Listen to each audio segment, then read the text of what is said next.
Huh. My bloody laptop's driving me fucking mad. Just made an 11-minute video and the damn fucking wire slips. This is why I hate laptops. Anyway, sorry, rant over. Let's try this shit again. It's not really a review. The title's a bit misleading. It's more some thoughts about what transpired from yesterday's Raw, 13th of January. I have no idea where it's from. I assume it was Boston because John Cena's dad was there. Or it could be. I don't know. Crowd was good though. I know Boston crowds tend to be decent. So yeah, shout out to the crowd because you guys did well. Show was a bit lackluster. Let me say right off the bat, there was no authority there. Sometimes it kind of, I hate to say it, but when Stephanie and Triple H are there, there's more of a presence in the show. When it's just Kane and Brad Maddox, sometimes, as much as I like Brad Maddox, sometimes it's a bit, ah. I think they kind of phoned this one in a little bit because they're preparing for Batista's return next week. Um, it had some decent moments. So I'll talk more about the decent moments. You won't hear me talk about fucking Alberto Del Rio versus Rey Mysterio. Nobody cares about those two anymore. But like, let's be honest. Rey Mysterio is pretty much on his way out at this point. So, um, it had some decent moments. There were two things that I really marked out. First and foremost, Ultimate Warrior is your first Hall of Fame inductee. So that would lead me to believe he is the star inductee. I want to say it before anyone else manages to say it. It's about fucking time. It's about time. Don't get me wrong. The guy ain't all there right now. Uh, he's a bit fucking crazy right now. And that speech has got to be a must-see speech when he does accept that ring. But it's about time. He deserves to be in there. He deserves to be in there. If you know anything about me, yes, Rock is my guy. But before there was a Rock, it was this motherfucker. It was Ultimate Warrior. So I'm so glad that he's made it in there. So that was my first Mortal moment. My second one was kind of a weird one. I don't give two shits about Kofi Kingston. But when I heard he was facing Randy Orton, I kind of had to watch that match. And after about 5 minutes in, and I realized, oh, the match is still going. Oh, it's actually kind of competitive. Oh, it's kind of good. I started to become suspicious. I thought, they're not going to put Kofi over Orton, of all people, are they? And they actually fucking did. He beat Orton with an SOS roll up. Skedaddled out of the ring. Orton was so shocked. He was livid. He literally ran around the ring, trashing shit. You know when John Cena's dad is there, something's going to happen. Saw John Cena's dad push him to the ground, gave him a couple of licks on the ground. Apparently knocked him out.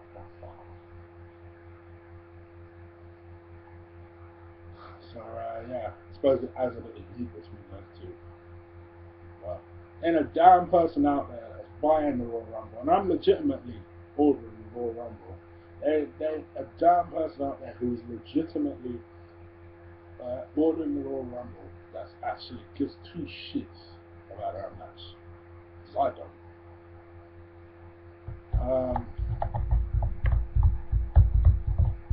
So yeah, that one's going to be an interesting one. I think what else? It just shows you it was a stretch. They did try. Like they started off the show with a match. build up the show of the match. They really did try and build towards something. And the first match was the Usos versus Daniel Bryan and Bray Wyatt. And it was alright, it did what it did. Turns out it wasn't going to be the last time you saw those that night, all four competitors. I mean, other than that, there weren't really much competitive. I mean, I suppose CM Punk, I got to mention the Internet Boy, CM Punk. He had a match with Road Dogg. Sorry. Road Dogg and CM Punk. Road Dogg, CM Punk, and Billy Gunn faced the Shield. I didn't knew what was going to happen. Apparently, it was a rematch from SmackDown. So this is why I don't bother with SmackDown. 9 times out of 10, any match you see on SmackDown, you're probably going to see a Raw the following week. That's why I don't bother. So yeah, apparently CM Punk tried to reach for a tag. Road Dogg and Billy Gunn left him to it. Shield beat him down, picked up the win. It was what it was, really. There wasn't really anything that happened. Damien Sandow and Cena had a match. Do you even need to ask who won? Notice there was not a lot of people on there. Like there wasn't really any Big E. There wasn't Dolph. Well, there's a few people, motherfuckers missing. I'm not gonna go through all the matches because, like I said, it was a lackluster show. There was about 5, maybe 6 matches. Nothing really massive until towards the end when Kane set up earlier in the night because him and Brad Maddox were having a little back and forth. Brad talking about the fact that the Wyatts are running wild and we're just sitting there doing nothing. And Kane saying, well, why don't you try and try them? So I'll say it was Maddox that made the match. So I apologize. So Maddox said, all right, then well, let's have a rematch with the Usos versus Daniel Bryan and Bray Wyatt. This time we'll lock them in a cage. So then Kane said, all right, well, you actually want to put them in a cage, how about we lock them in the cage? And I'll be the only one that has the key. So it made it slightly different in the sense that normally in a cage match you can escape through the door. And Kane took that element away. So I started becoming suspicious of that. I was like, oh, okay. I can kind of see what's going to happen now. And what I thought was going to happen happened. So basically the match happened. It was a very good match. Very good match. And I actually was happy for the Usos. Because not only did they get to be featured in TV for once, they got 2 matches, one of which was in the main event. And one of which was a main event win. You know? And I think they won the opening match as well. So they obviously do, they do think of the Usos quite highly these days, certainly. But yeah, they picked up the win. And then, anyway, all of this was a vehicle for what happened at the end. Apparently, Daniel Bryan turned heel to get an opportunity where he could get heart and hands on Bray Wyatt without any interference from his followers. And obviously, being in a cage with him, he knew that in losing the match, Bray Wyatt, because earlier in the night, sorry, let me pause there. Earlier in the night, when they lost the match, he offered himself to Bray, and Bray gave him this Sister Abigail move. I still hate that fucking name. That Sister Abigail move. They lost the match again. Bray Wyatt, so Daniel Bryan looked as though he's going to offer himself to Bray again. The crowd, regardless of whether Daniel Bryan was a heel or face, throughout the night was band supported Daniel Bryan. So you kind of knew something must have been trying to happen. And so he offered himself to him. And Bray was going to do it, kissed him on the forehead, and Daniel Bryan shook him off. Then the crowd were going nuts, absolutely nuts at this point. So Bray said, "Oh, okay, you want to do it? Come then, let's do it." So then Bray got on his knees to offer himself to Daniel Bryan to give him that running knee. Daniel Bryan didn't move. So then Bray said, "That's what I thought, you're a coward."